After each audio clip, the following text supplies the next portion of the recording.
I give you my word with all of my heart. I believe this is the right decision, a wise decision, and the best decision for America. Thank you. Thank you, and may God bless you all, and may God protect our troops.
My name is Chris Foltz. I served in Iraq in 2003-2004 with the 855th MP unit out of Arizona.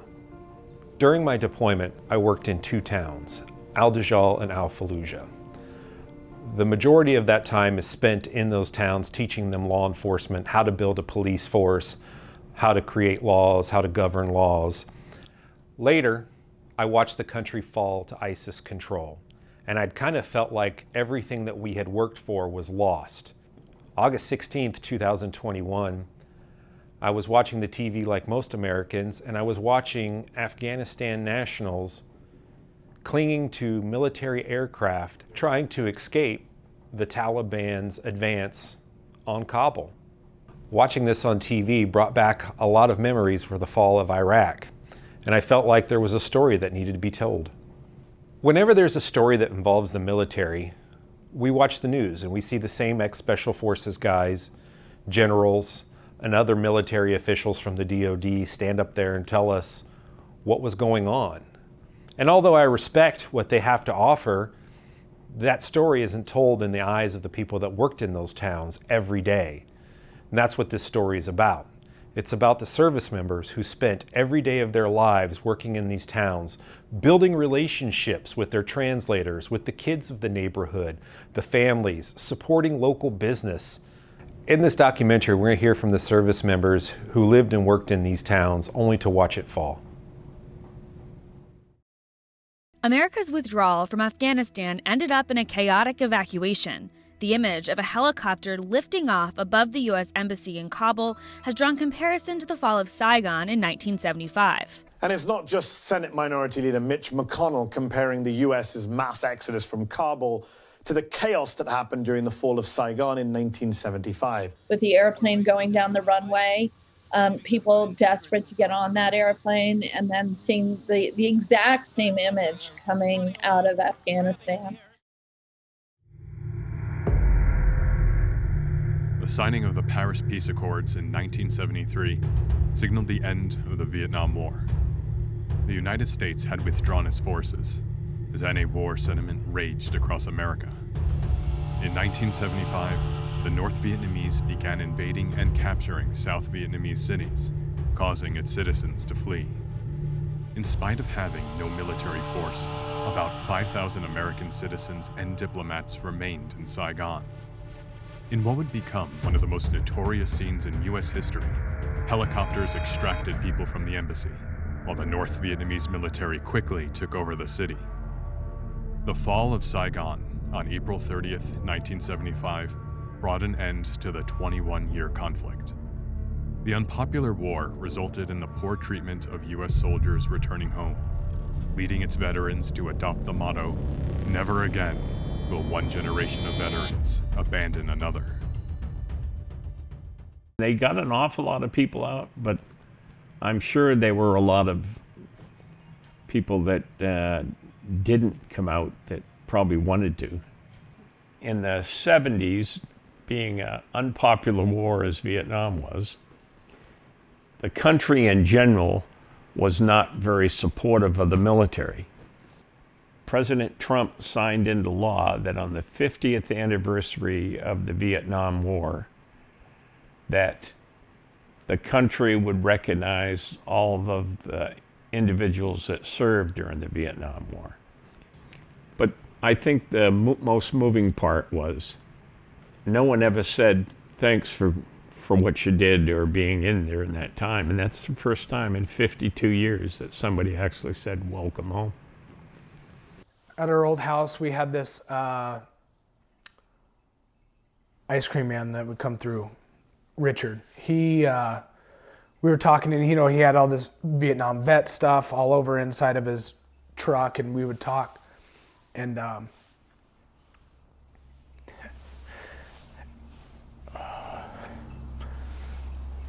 he would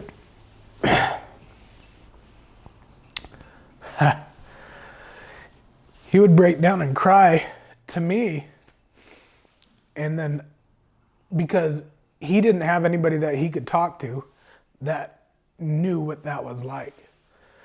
And I felt bad because I'm like, I don't know. He was one of the tunnel rats. And I'm like, holy shit. Like, I can't even fathom what that dude had been through. And, and he had told me some of the stories and stuff, and, and he's breaking down crying to me. And, but that helped him. And that helped me knowing that I helped him. I think the difference between Vietnam is they knew that they were encroaching to the city limits, and it was go now or don't go. You read about the Taliban that disbanding schools that are teaching the women, and they still want to oppress the women so they aren't knowledgeable or have a say, and it's a rough thing to accept. The way they did it wasn't fair to the people that supported us there. People that are in the military have this don't leave anyone behind mentality, and I think that is a deep-seated core belief. And when you're leaving, even if it's just Americans that were either advisors or aid workers over there, but the fact is you're leaving your fellow patriots there. On September 11th, 2001, 2 planes crashed into the World Trade Center, and a third into the Pentagon. The first attack on U.S. soil since Pearl Harbor. Claiming responsibility for the attack was the Taliban, led by Osama bin Laden. The United States called on the UN to disarm Iraq, worried that a continuing threat of terror would only grow. I have a message for our military. Be ready. I've called the armed forces to alert, and there is a reason. The hour is coming when America will act, and you will make us proud. Iraq's leader, Saddam Hussein, failed to comply with the UN's disarmament obligations. In March 2003, the US invaded Iraq to look for weapons of mass destruction. This kicked off a 20-year war that was fought primarily on 2 fronts, Afghanistan and Iraq.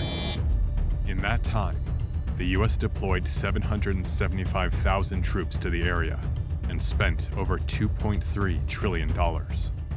In 2003, we were assigned to a little town called Ad Dujail, and they were most famous for getting shot up by Saddam when they tried to ambush him one day when he was driving by. I would say that Ad Dujail was one of the more hopeful spots for being a pro-US, wanting to change and get with the modern age instead of living in the 7th century like they used to. It didn't work out as well as we thought. Well, we were supposed to do patrols, find out any kind of insurgent activities, and we were also supposed to train the police of Ad Dujail on how to actually effectively be law enforcement for the entire community instead of their little tribal areas. Didn't work out so well.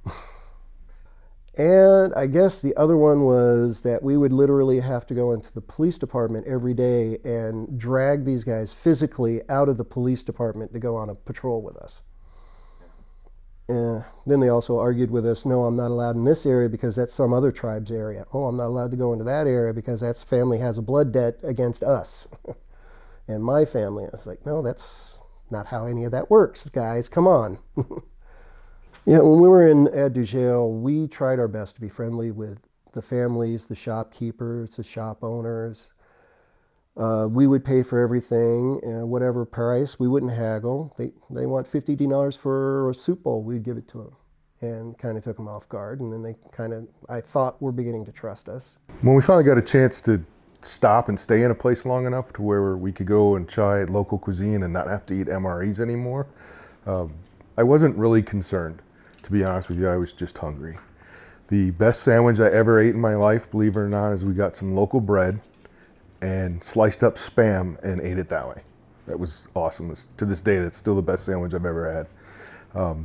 Getting a chance to walk around the towns when we're doing patrol missions and things like that, and just walk in and out of the different cafes and see what's going on, and then see how they cook it, the way things are made.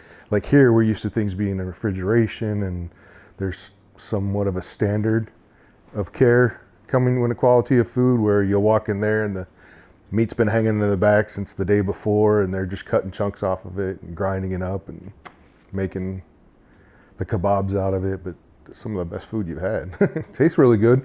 Heck of a better than an MRE. Right. We had a family next door that adopted one of our sergeants in one of the other platoons, Sergeant Lee.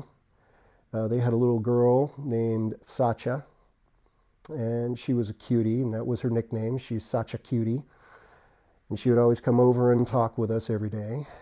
We had a couple of little kids that we would send out to do our little chores and stuff, to go get us our ice, go grab some sodas for us. We'd pay them, and they'd pay the shopkeepers. We let them keep the money. You know, it was all good. We were trying to spread the goodwill and show them that the Americans weren't everything that Saddam had made us out to be. And we weren't about ready to eat their babies and rape our way halfway through the country just for funsies. Well, one of our worker bees, one of the little guys, somebody shot an RPG at him just for working with us. He got some shrapnel in his heel, and then our medic, Pantoja, came by. You know, he was with us that day, and he worked on his heel. Fortunately, it wasn't all that bad. It could have been a lot worse. Late 2003, we moved to a lovely little resort town called Al-Fallujah.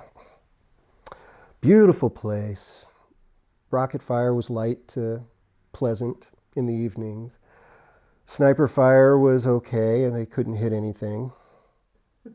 Yeah, it was one of the Saddam boys' houses, rape shack areas. It was a really nice area, though. They had these little cabanas set up. There was a lake set up where the Hussein Palace was a big crater. But it was very nice. It was the first big break that we actually got. We went swimming, and we actually forgot about what was going on around us for the day. And we all got really bad sunburns.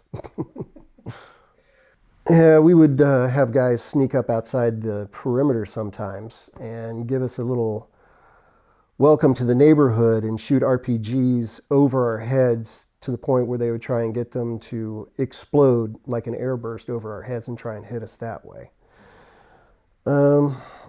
We had pretty good protection, and at that time nobody got hurt. It was all just mostly like a nightly fireworks show for us.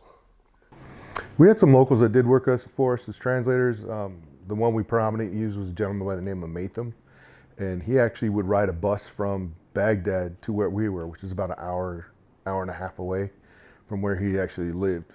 He used to do that for his safety, so people didn't know who he was, and he didn't have to worry about his family being endangered working with the Americans.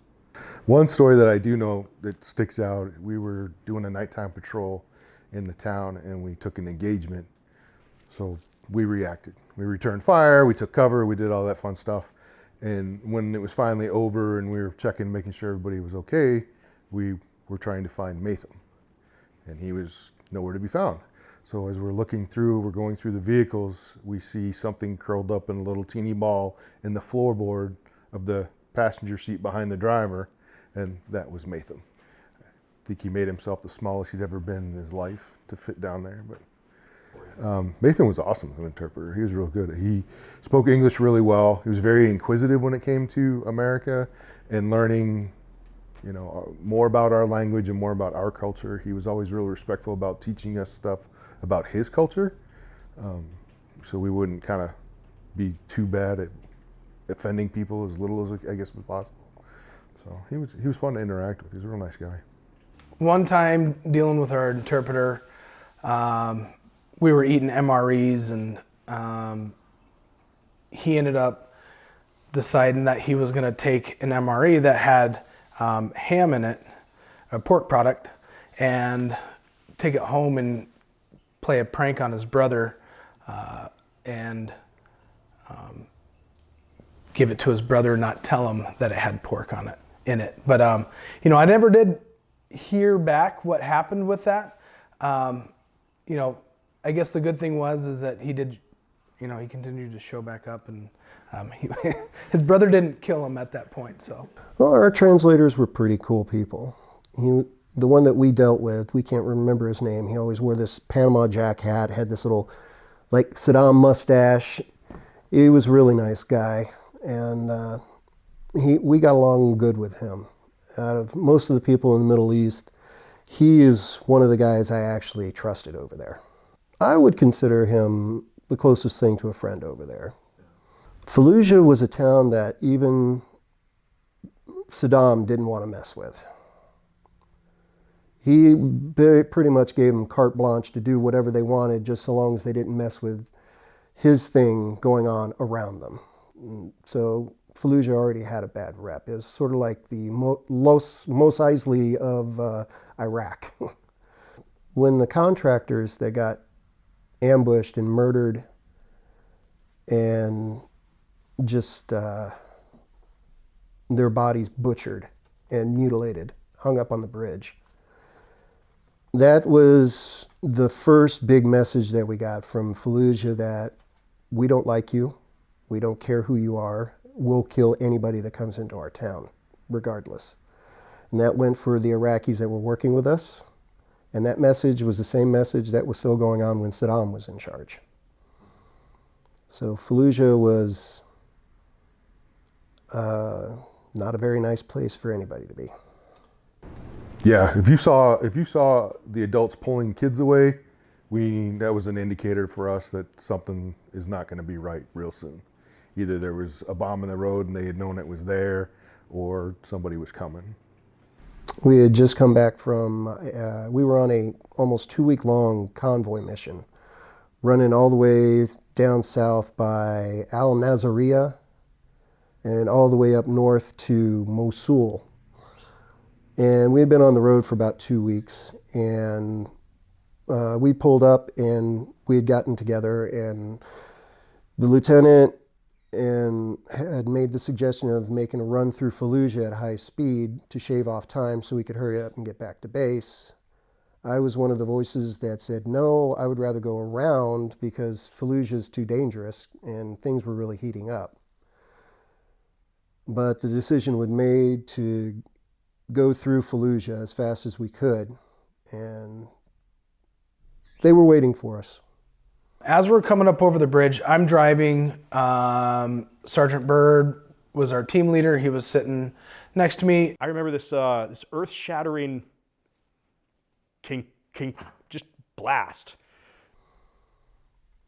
So we got hit with an IED as we were... Take your time. On the left side, that hit Sergeant Bird's vehicle and severely wounded Specialist Kripe. I look behind me and I just see this wall of just dust. I mean, I'm talking from 80 foot, 100 foot off one side of the road from the building, all the way across, just this wall that you swear you could walk up to and knock on. Specialist Pelkey was the one driving.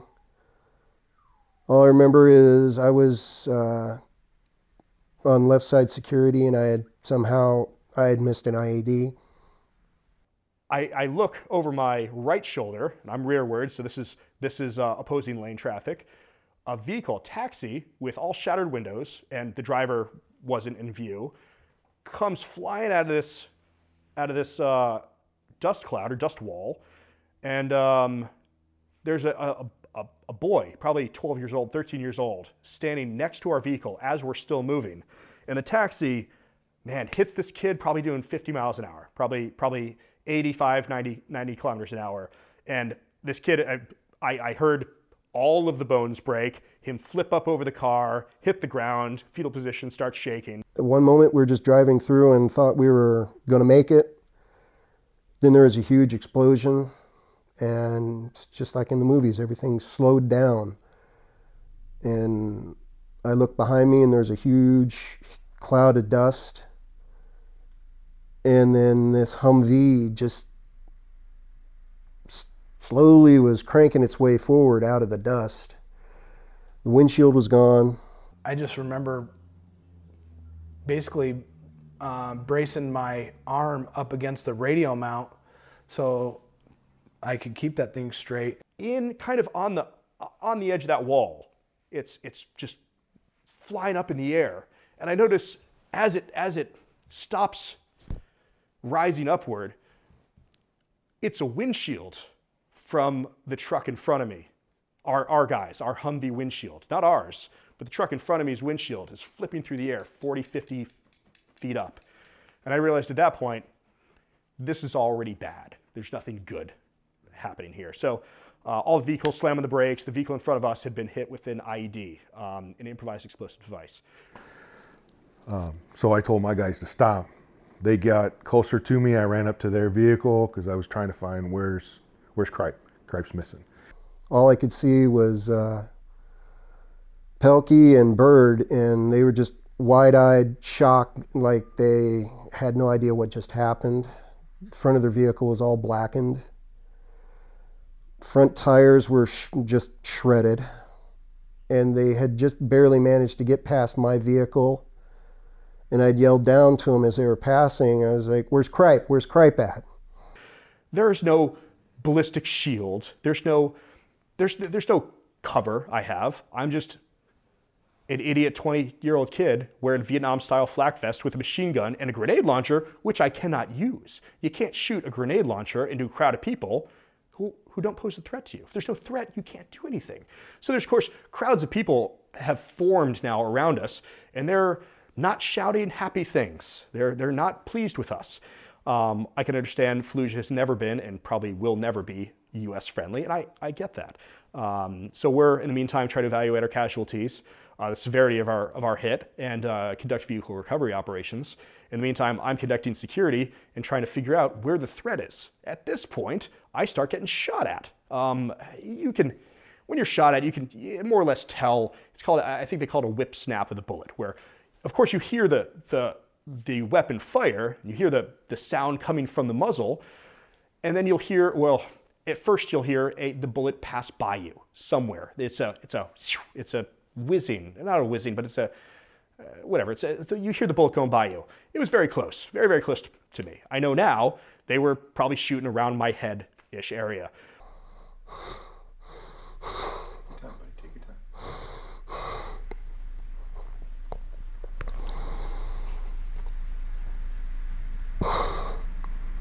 And Pelkey yelled up, "Kripe's dead. He's dead." And all I could see was the blood on top of the vehicle and the blood in the vehicle. And I thought we lost our good friend, Kripe. And I look in the back passenger seat, and there's Kripe, and he's hurt. He's got damage to the left side of his face, and he's bleeding. And so I look in, and I'm like, "Are you okay?" And he looked up at me, and he goes, "Do you think this is going to ruin my good looks?" And I literally knew we would be fine. He was okay. He's cracking jokes. It made me feel a lot better because I was getting into a panic. You know, I had the soldiers down, that kind of thing. But he made me laugh, and that kind of made everything good. We hooked the vehicle up, we called for a QRF response. They were on their way, and we drug the vehicle as far down as we could till we linked up with the QRF. They helped secure us and then bring us home. So when I got back, you have that decompression moment. You just kind of sit there and reflect everything. And that's the thing that always jumps out to me was Cripe saying that, will this ruin my good looks? And that always brings me, some calming effect, I guess would be the best way to describe it, because just the way he was. And I mean, he literally said it like that. He wasn't screaming in pain. He wasn't in a panic. He just looked up at me and said, is this going to ruin my good looks? I mean, how do you not laugh? Just at the whole situation. I didn't find out until a way long time afterwards that Cripe did survive. They had to pull out a ton of gravel out of his face, and I think he lost like partial hearing in one ear and partial sight in one eye. But trying to push his vehicle out of Fallujah that day was an exercise in restraint. That was like the longest, probably 5-10 minutes of my life. It was just, that was the worst feeling. Even to this day, I would never wish that upon anybody.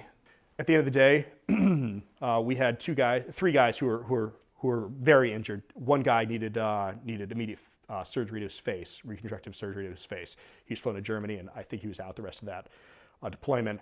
He's now doing great. The two other guys just have a hell of a story to tell. There is a buildup around Fallujah when we were on our way back to Kuwait to leave country. And the forces around Kuwait, all the American forces and Allied forces, were going to go and invade Fallujah and try and end that fight problem once and for all. There was a lot I watched. And once we were home, I was watching all the news feeds about Fallujah. Tanks being destroyed, houses being blown up because they were turning the entire city into a giant IED. The whole city was just a kill zone. Watching all those tanks get destroyed just made me mad. Watching them pull American troops out of Iraq under the Obama regime was just another punch in the gut. Wasted lives, wasted men, wasted effort. And I can totally understand what the Vietnam veterans going through when they watch the old film clips of the American pullout in Vietnam. And it just amazes me that our government is just so willing to get us into a war, but then tie our hands and to keep us from winning that war. And leaving our allies hanging, just waiting to be slaughtered, and then dust their hands off and go and start another war. The U.S. and coalition forces began bombing Afghanistan on October 7, 2001. Nearly 2 years later, President Bush proclaimed the major combat in Afghanistan over. On May 23, 2005, an agreement was reached between Afghanistan and the United States, declaring their respective countries as strategic partners. This gave U.S. forces access to Afghan military facilities to prosecute the war against international terror and the struggle against violent extremism. The alliance's goal, according to the agreement, was to strengthen U.S.-Afghan ties and help ensure Afghanistan's long-term security, democracy, and prosperity. For the next 16 years, the U.S. and coalition forces would work to rid the country of Taliban and terrorist forces. I did work with a lot of people in Afghanistan. You have to understand the history of the country to understand the people. They were occupied by Russia, who had no Geneva Convention or rules of engagement. It was absolute merciless. It was absolutely merciless. If a round came out of a village, or some random village shot at one of the random Russian vehicles or troops, they would come back with Hind helicopters, absolutely decimate the base, and then they would drop off bulldozers, and they would literally raze the village from the earth. Never existed. So I get that. That's very effective, anti-guerrilla warfare strategy, very effective. However, that's something they had to just endure. And then America invades in 2001. And again, it's just like with any war, any military conflict, it's innately chaos. It's just management of chaos. That's what makes America's military so great, is we practice chaos daily. So the people, of course, were apprehensive. They were cooperative when it was beneficial to them. But again, any human on Earth, more or less 99.999, they want to be happy. They don't want to live in chaos. They want to feed their family. They want their families to be happy. They want a nice home to live in. They want infrastructure. They want roads to drive on, indoor water, and plumbing. Everybody wants the same thing. So they have been enduring a state of constant chaos and war for 40, 50 years. That's all they know. So they would cooperate with us, but that was about the extent of it, from my experience.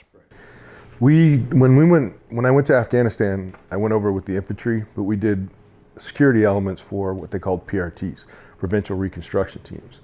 And they were joint elements between the Air Force, Navy, and the Army. So basically the Army had the security role, and then either the Navy or Air Force brought in engineers and civil affairs, and they would do, what do you guys need, wells or construction and things like that. So when we would go into a town, usually we would meet with the town leadership and ask them what they needed, and then we get those projects slated and get them bid out and paid for, and then we would go back. So we were pretty much well received because they knew we were going to do something for them when we got there. Building schools for the kids. We actually built a school for girls, so they actually got a chance to go and have education, because technically under the way their society was set up with the Taliban, women weren't allowed to be educated. In their society, they're not supposed to be interacting with males that aren't their direct family members. They're not supposed to be, talking to outside people. But they weren't as strict when we would come into town, because we were there to help them. So we would have the girls come up and say hi to you, and they'd want you to give, pencil or candy or something, where normally in some of the other areas you wouldn't see that kind of stuff. So it was kind of rewarding to see that we could actually see a direct change in what we were doing. Living in Afghanistan while US was here, honestly, it was perfect, and especially it was peace situation. Things were good, people were happy, they were working in different places, so everything was all right, everything was good. Especially I was happy, my friends and my relatives, they are all working at the military bases in different spots. Even villagers, they were working, so they were happy because they were working and they were providing food for their family and everything. They was really happy, but most of them, they had to hide their identity because of the security situation. When suddenly US troops got out and suddenly Taliban came in, at the first no one was believing. Like let's say when Taliban got inside the Kabul airport, it was like something unbelievable. 5 days before Taliban getting inside the Kabul airport, they was like taking over the far provinces. You were thinking like, oh, it's happening all the time. They will like take the provinces, take over the provinces, they will release them back, and our Afghan National Army, they will like fight with them and they will take it back. That's what was happening in many years back. So we were kind of used to it. When Taliban suddenly came inside the Kabul airport, I was watching everything by my eyes. I was waiting on the road like to see them when they will come to our village. So finally, two Taliban went inside the police station. They surrendered like a lot of Afghan National Army. So everyone, they were leaving their weapons and everything because no one knew what's happening and what's going on. And our president, he just ran away before letting anyone know. a lot of Afghan governments, they knew, they left before Taliban get inside the Kabul airport. Marines, they were keep calling me, that was my nickname, Mighty Mouse. Mighty Mouse. Yeah, because the place where we were working, especially was Helmand province, no one was going there. The first time when I started working as an interpreter with the US Marines, when I went to the MEP is the place where they hire their contractor with the militaries. I think it was same thing back in Iraq, right? They are contractors, they hire interpreters, and they send it to the military. I went inside, I was very young. I was like 2011, yeah. I was way younger than now. So no, when I went inside, and they told me why you are here, I was like, I'm here to, pass the exam and become as an interpreter. They look at me and they're like, you need to go back. Well, why? Because they told me like, your mouth smells like milk. It means like, right. You're a baby. Yeah, you're a baby right now. I was like, yeah. They told me like, you're going to Helmand. I said, yeah, I know that. They're like, it's danger. I know that. And then they told me, no, we cannot accept you. I was like, when I look at my ID, I was 17. Told me like, look at your ID. You need to go back. Then I went honestly to the ID department. I paid some money, and they look at me. Before going to the ID department, I was shaving all the time. There was nothing. Yeah. I was shaving, keep shaving, just to grow up a little bit. When I went to the ID department, they were looking at you. Okay, no, you're 19. You're good to go. Yeah. And I told them I just wanna the age that I have on my ID is not correct age. I'm older. And then they made me 19. Yeah, they increased 2 or 3 years. That was a long time ago, I don't quite remember. Then I went back, and then they look at me, they were still telling me, you're young. I was like, I don't care. You can see a lot of people when you're telling them they are going to Helmand province, and they step back, they says, we don't want to go. They have a beard, mustache, body, everything. Just, unless I want to go, let me go inside. Then I passed the exam. Well, the town that we were focusing on primarily was called Marja, and it was in Afghanistan. And back in before 2010, it was a big place for Taliban and their agricultural operations to make money. And but people there were dependent on the agriculture industry there. They grew poppy, they grew whatever they can to self-sustain. So they were all a bunch of farmers, and they would make their money and swap meats, similar stuff like that. Yeah, I would say the kids spoke English a lot. After decades of people being there, Americans being there, they would pick up on the language. However, like the village elders, old people, they still talk, Pashto. So yeah, we would use a translator. Okay. Did you build a rapport with your translator? Oh, of course. I still remember him. I wonder what's he doing. His name is Sean. That's what we called him, Sean. And he was very critical and funny and kind of racy. Yeah, I considered Sean as a friend. He was really nice and funny. As I know it, is that why we went to Afghanistan is because, there was a lot of bad people, and those bad people were Taliban, and they were using Afghanistan to make money and fund, their terrorism operations worldwide.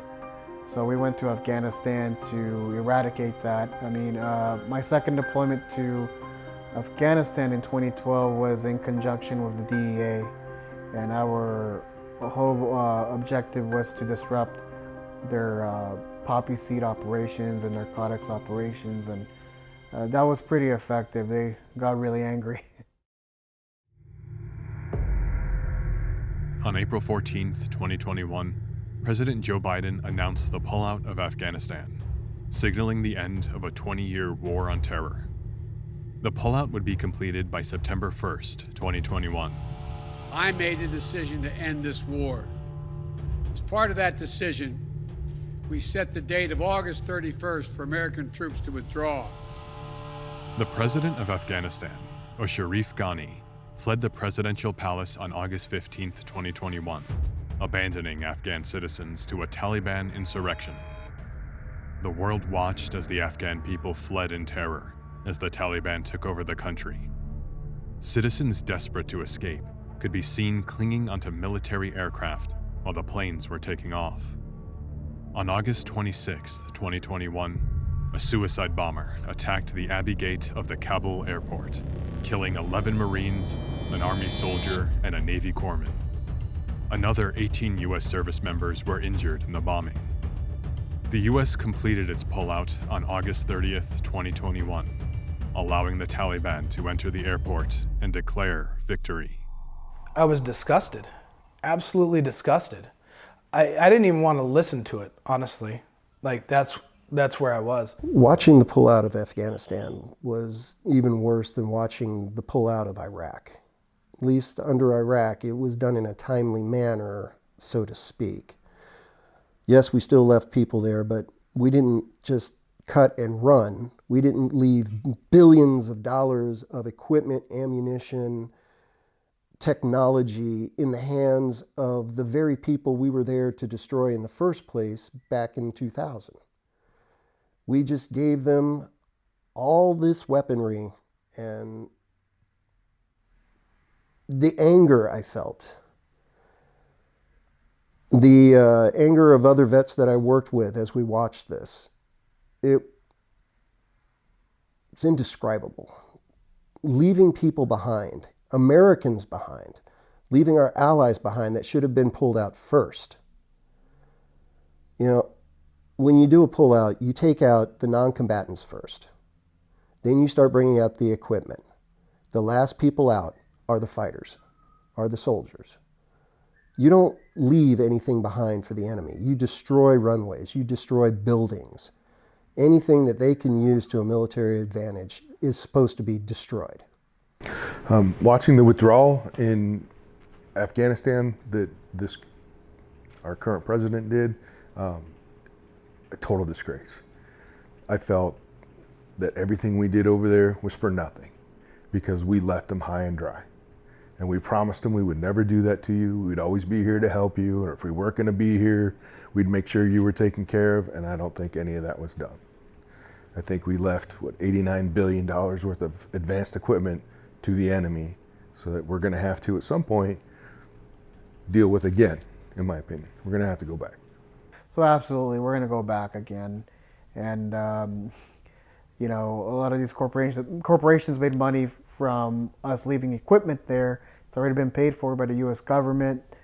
You know, the U.S. government's going to want more equipment for themselves, so it just keeps going. You know, we replaced the Taliban with the Taliban 20 years later. The kids, you know, if you think back, they actually had 20 years roughly that we were there. So you have a whole generation that has had the chance to live a different life than anyone in their country's ever lived. And when we walked away the way we left, we kind of screwed them all, basically. I mean, the way we left that country should have never been done the way that it was done. That's my opinion. You know, we should have done a phased pullout. You know, the people that are our allies, that are translators that were there, our interpreters that were there, you know, people that helped us out, they should have been brought out, especially with the Taliban taking over the country, because the Taliban was going to kill them. That's just how they were. And when the Taliban finds these girls that are now educated, they're going to be killed as well, because they're just not allowed under the Taliban regime. That's how they interpret the Quran, that they can't do that. So it's heartbreaking to see that, but I know some of the translators that we worked with in that area actually made it out. One of them actually joined the army. He was stationed at Fort Huachuca for his training. He went back to Iraq or Afghanistan as a translator, doing what he did for us, but now he was on our side doing it. So not only did we abandon everyone, to include U.S. contractors, it's Americans. They're Americans. They then left all those people as well, and they gave we didn't give, but we effectively gave all the names of all of our collaborators, I guess you can say collaborators, to the enemy. I mean, to the Afghan government, of course, which promptly folded. What was it, 3 days? Yeah. 3 days they folded? Shocker. If you ask any of the guys on the ground, and that's the difference between the armchair generals and certainly any politicians who have never served a day in their life. I think the Taliban would definitely kill the people that has helped us. I mean, I think it depends on their capacity and what they can deliver or what services they provide. I mean, if it's a janitor man that cleaned porta potties for us over there, I don't think they'll care about that as just a man making a living. I mean, honestly, everybody makes a living, but if it's something like helping us in operations, translating, intelligence, I think they would definitely execute him. He was funny, compassionate, caring, extremely intelligent. The kid could have been and done anything. He was also a boy, and, you know, with 3 sisters growing up, he was a handful. Tenacious. I mean, you can throw every adjective out there that would describe that kid. He had a heart of gold, but you wouldn't know it originally meeting him. He like his father, he's a little bit abrasive and kind of a smart aleck, and but deep inside he was always compassionate and caring for other people. So that he was a lance corporal. Yeah, I remember the lance corporal one who was taking care of me inside the Kabul airport. He was really nice, honestly. And I was actually thinking about this last night for some reason, laying in bed. The things that I missed as he was growing up of just who he was that were so paramount, but you just look over him. Karen, you know, the little girlfriend in kindergarten, and how, you know, the little things that upset him and hurt him, and watching him grow from those little things.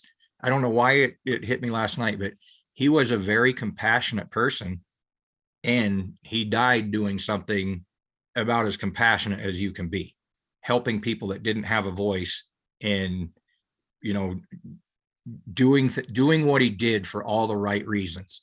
I'm sure they were dropping cuss words, and, you know, they're all Marines, so I can just picture exactly how that moment went, and how he was, his demeanor and what he was saying, but he was doing it for the right reason. So when they originally deployed, they went to Jordan, and they were doing security and checkpoints, training, things of that nature.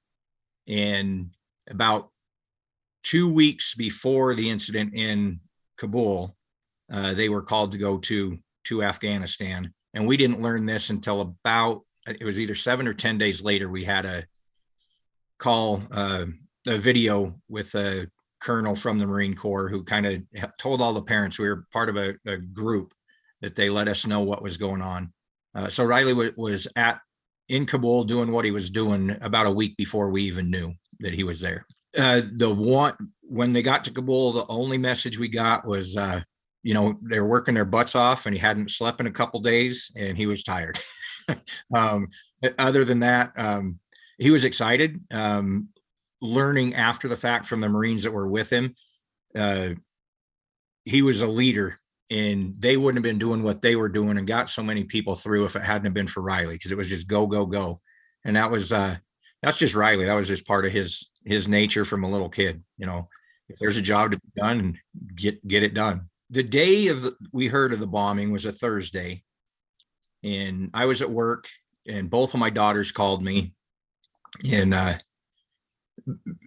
obviously concerned and a little shaken. One daughter was crying, and I tried to get her, you know, it's okay, we're all right. You know, that statistically there is no way in hell this little kid from northwestern Wyoming is there. You know, in original reports it was a different unit, so I took some comfort there. And in all honesty, I felt something was not right. I did my best to calm my girls and, no, go about your day. No news is good news. You always hear that. I freaking hate that phrase now. So, they went about their day. My daughter Royce actually went to pick up some stain. We'd leave on Thursday and go, we're rebuilding a cabin that burnt down of my father's. She went and picked up the stain, went down to the cabin to stay the night. I was supposed to meet her that night. Something told me I got to stay home. I'll meet you down there tomorrow. And 3:00 in the morning, it was actually like 3:13. Dogs are barking like crazy, knock on the door. I yelled at the dogs to shut up, then kind of came to my senses like, oh shit. Peeked out the window, and sure enough, 2 Marines standing on the door. Then at that point, it's, I knew there's no mistake. We knew when he became a Marine, this was a possibility. And then, I let them in and listened to their sincere but scripted message that they can give me. They're only allowed to say so much. They would not leave until my daughters got here, and both of them were an hour away. So I made those phone calls, got them here, and then from there it was a whirlwind. The next 3 days were just a fog, and we traveled so much, and half the time I didn't know where the hell I was. Just trying to digest and process and accept, what it was, and trying to be strong for my daughters, consoling them. And then we met Gigi, Riley's wife, in Salt Lake on the way to Dover, which was a bittersweet reunion. We hadn't seen her for about a year. The last time Riley was home. Yeah, it was the longest, shortest day I think I've ever experienced. It went by so fast. I didn't have time to process everything, but it drug on. You felt every emotion, every feeling. You went, the stages of grief hit you all at the same time. That's hard to explain and hard to put into words, but you feel the whole gamut of everything at that moment. Pride in the kid, happiness that he did what he did and died doing what he loved, and then just absolutely devastated that my son is gone. And it still hits me out of the blue sometimes. I'll look at a picture of him and I have to shake my head, and I'll talk to him, damn, love you, kid, and just can't believe that this is actually reality. Now there's a void. There's part of my life is missing with him being gone. I think we had just landed in Dover, and we got a message, I believe it was through my CACO officer, that an Afghani interpreter had made it to the United States, and he wanted to get the message to us that Riley personally helped him get to safety, get on the plane, and, checked him through so that he had a shot at freedom and to stay alive. His life was basically saved because of Riley, and he wanted to make sure we got that message. And in the middle of all that pain, and, we hadn't received Riley yet, but the anticipation and all that, it was such a heartwarming, touching message to receive. And again, the pride that I have in Riley for what he did and what he was doing. I couldn't have been more proud at that moment. And I've become more proud after the fact, after learning more and more what happened up to the day, or to the minute of the explosion. As for the military side of things, Riley's unit and everybody else that was there, it was a cluster, absolutely unorganized mess. We have learned after the fact that the man who planned the evacuation and had everything lined up got a pat on the back and got sent home about a week before the explosion, and they put somebody else in charge that didn't have knowledge of what this guy had set up. So everything that they did was it was just a chaotic mess. And the Marines at Abbey Gate were living in that chaotic mess. And they're Marines. They accept it. They do the job. Here's what you're going to do. Go do it. And they did. And they did. The 2-1, Riley's unit, they got more people through the Abbey Gate than any other gate at the airport. So those kids did one hell of a job in horrible conditions. I don't know if you've seen the pictures or of what that looked like at that moment. Absolute chaos, but they did their job. It might have been even before the explosion. We had started to, get little pieces and parts of that they were helping get people out. If I'm not mistaken, I think Glenn Beck had something to do with trying to fund some of that to help get as many people out of there as we could. I don't know a lot about the Pineapple Express, but I do know what they were doing there, and that the mission that they were on and what they were doing. Hats off to them. That is fantastic. The pullout, in my mind, everything they did was wrong. Everything was backwards. Timing, a forced timeline to have the evacuation. The commander-in-chief at the time has got to take responsibility for what happened. And I have said repeatedly, if we were going to pull out that way, we should have done it 18 years ago. If you're just going to abandon a country, get the hell out of there. That should have happened 18 years ago. You can't transform a country for 20 years. There are 20-year-old women who have known nothing but the freedoms that they were able to enjoy. And all of a sudden, that life is completely disrupted. You no longer have a voice. You are no longer a person. The crap that they do to women there, it completely landed on its head. So for what the pullout did to that country, to me, is absolutely asinine, wrong, and for humanitarian reasons, absolutely despicable. Depending on the leadership, yeah, we're going to end up back there. There is no question in my mind. Let me rephrase that. Yes, we're going to end up back there. The leadership that is in charge is going to determine the success or how well that goes, and what that mission becomes.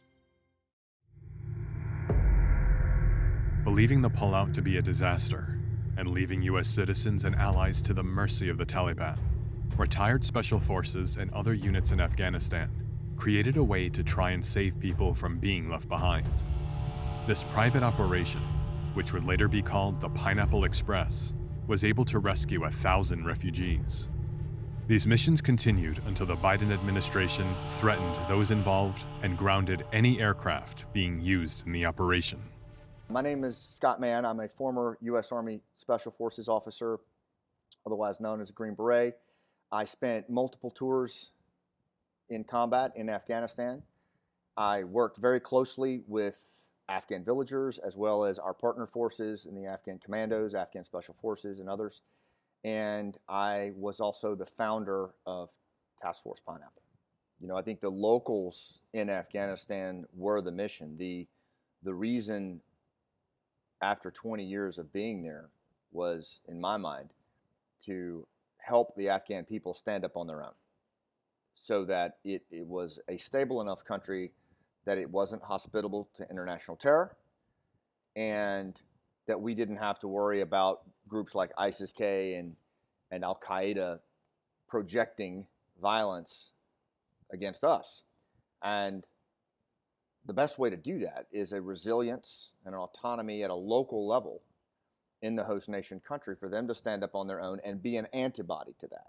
I left the military in 2013 because I did not like where things were going with the military leadership. I felt like careerism and career preservation and risk aversion were so prominent that I just, as a lieutenant colonel, newly selected for battalion command, I didn't want a part of that. So I retired, and and I saw where Afghanistan was going.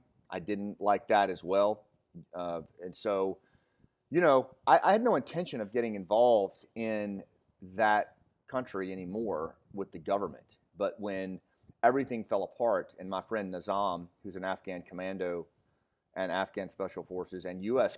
qualified SF guy reached out to me in severe duress. I knew that no one else was going to help him, and I felt like I needed to get involved. And that's how it started. A group of us trying to help one commando find his way to freedom, and that's how I got involved in it.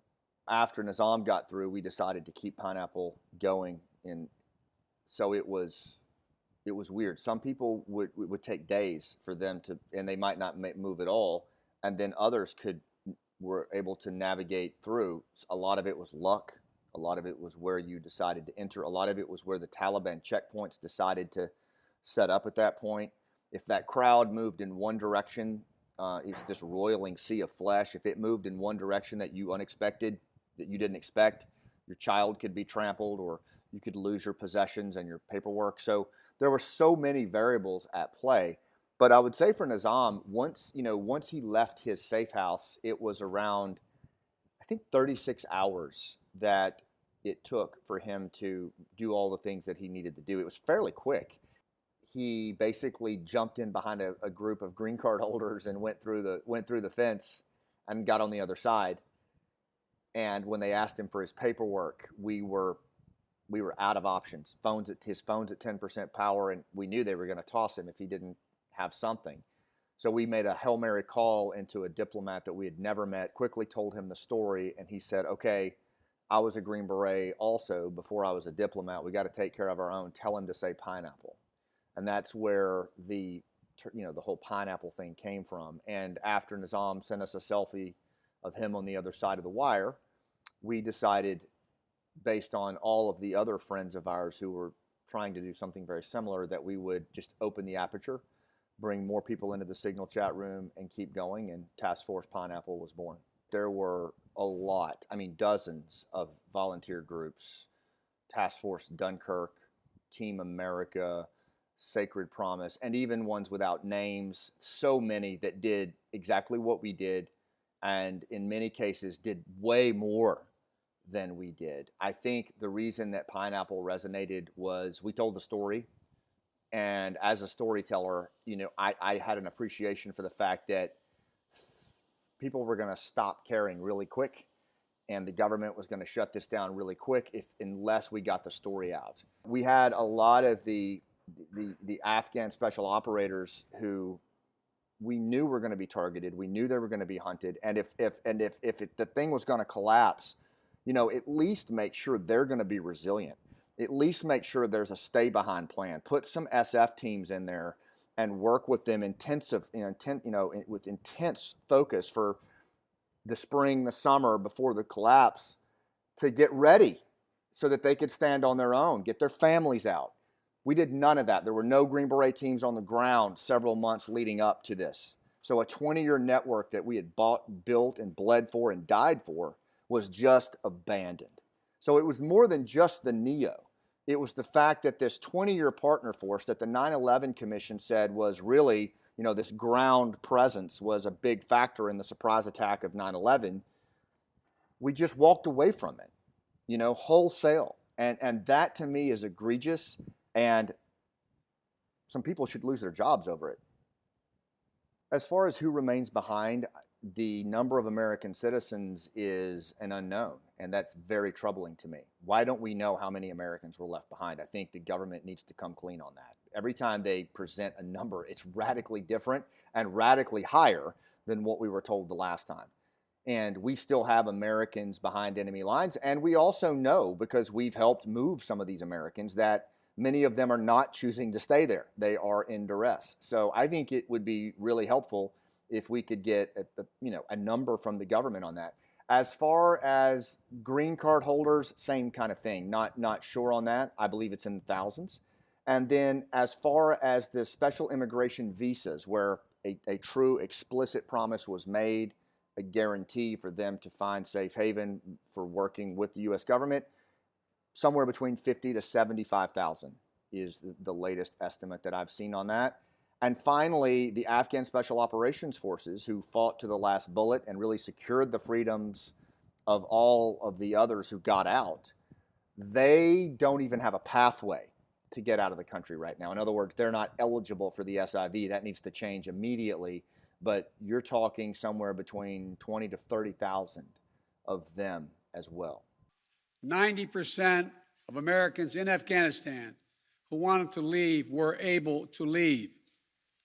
And for those remaining Americans, there is no deadline. We remain committed to get them out if they want to come out. Secretary of State Blinken is leading the continued diplomatic efforts to ensure safe passage for any American, Afghan partner, or foreign national who wants to leave Afghanistan.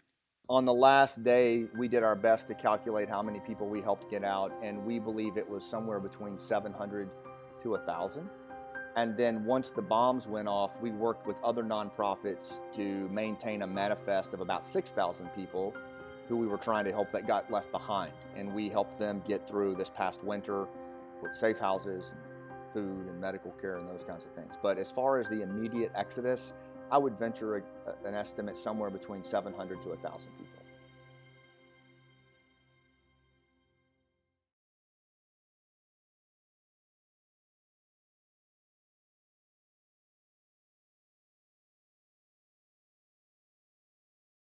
It makes a big difference how we end this war.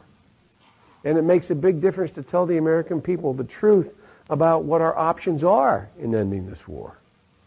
If tomorrow the order goes out from I'm President of the United States, I issue an order, end the war today, begin to withdraw all American troops. It will take a year to get the American troops out. Do you hear me now? That's the truth. It will take a year to get them physically out. Now, if you leave all the equipment behind, you might be able to do it in 7 months. And you leave those billions of dollars of weapons behind, I promise they're going to be used against your grandchild and mine someday. Besides equipment, what we left behind? What did we leave behind there? You left a piece of yourself there. I think we left our soul behind. They had abandoned tens of thousands of Americans. Dead warriors, dead American warriors. A lot of memories. Families here, like ruined. Families there ruined.